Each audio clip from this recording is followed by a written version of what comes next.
Bismillahirrahmanirrahim. Baik, selanjutnya saya akan menjelaskan mengenai kisi resiprok dan daerah Brillouin.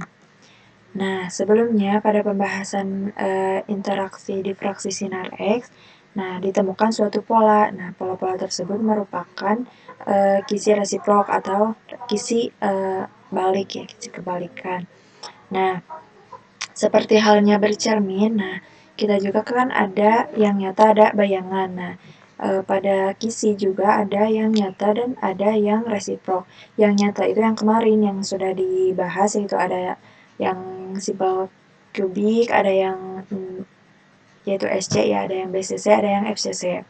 Nah, di resiprok juga sama, ada nanti dijelaskan ada SC, ada BCC, dan FCC.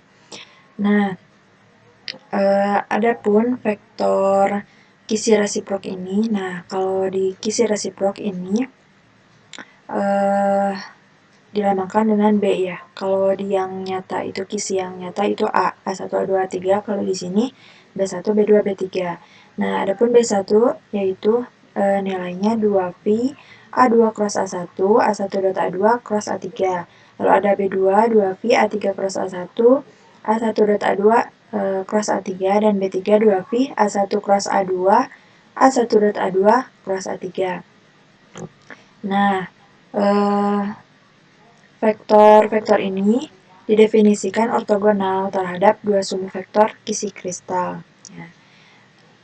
Lalu B1, B2, B3 ini dituliskan sebagai berikut. Ini sifatnya ya, B1 dot AJ sama dengan 2V delta IJ.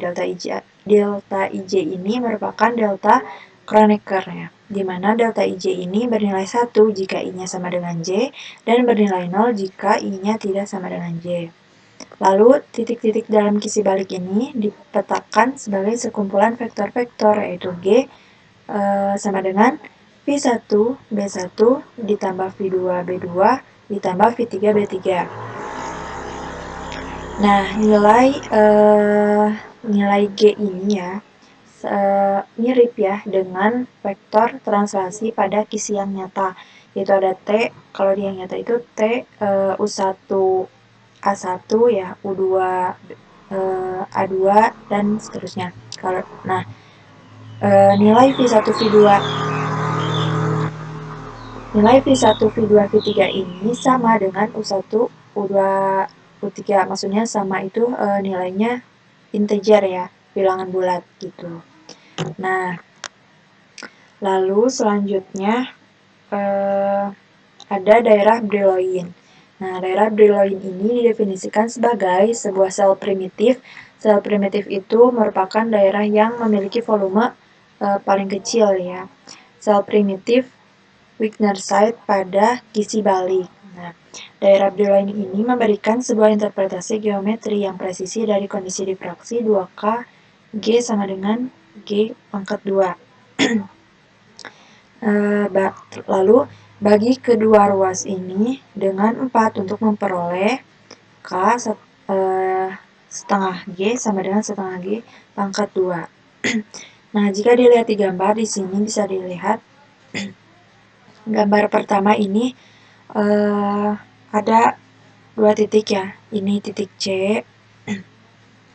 C dan D. Nah, titik GC ini menghubungkan titik OC dan GD ini, garis ini ya, kisi balik ini menghubungkan garis OD. Nah, lalu ditarik garis tegak lurus ya dengan titik kisi balik tadi. Nah, ditarik tegak lurus dan ini juga tegak lurus. Jika diteruskan, maka akan membentuk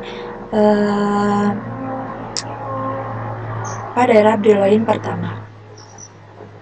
Nah, lalu misalnya ini yang kedua nih, ada kotak segi 4 ini. Nah, ini merupakan sel primitif Wigner-Seitz, jadi yang paling kecil ini. Lalu ini yang garis-garis hitam ini merupakan vektor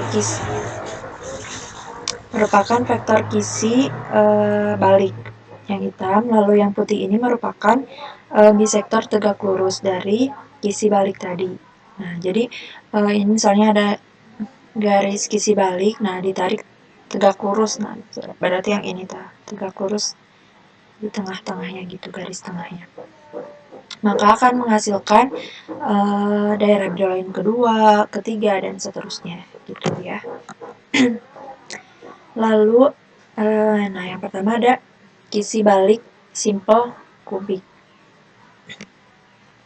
Nah, vektor atau translasi primitif dari sebuah kisi simple kubik bisa dituliskan sebagai berikut. Nah, ini sudah dipelajari ya, udah disebutkan pada pembahasan minggu sebelumnya ya. Yaitu A1 sama dengan AX, A2 AY, dan A3 AZ. Ini yang nyatanya ya. Volume selnya yaitu A1 dot A2 cross A3. Nah, ini kan A1 itu AX, A2 AY, dan A3 itu AZ. Nah, jadi ini dulu A2 cross A3, yaitu berarti A kuadrat, karena A kuadrat ini konstanta ya. Lalu Y cross Z itu adalah hasilnya X. Lalu A1 dikali AX tadi ya, berarti dot maksudnya, maaf. Jadi A pangkat 3 X dot X. X dot X itu hasilnya 1, jadi hasilnya ini A pangkat 3. Lalu vektor translasi primitif didefinisikan sebagai ini B1 sama dengan dari mana nih, lihat ya sebentar.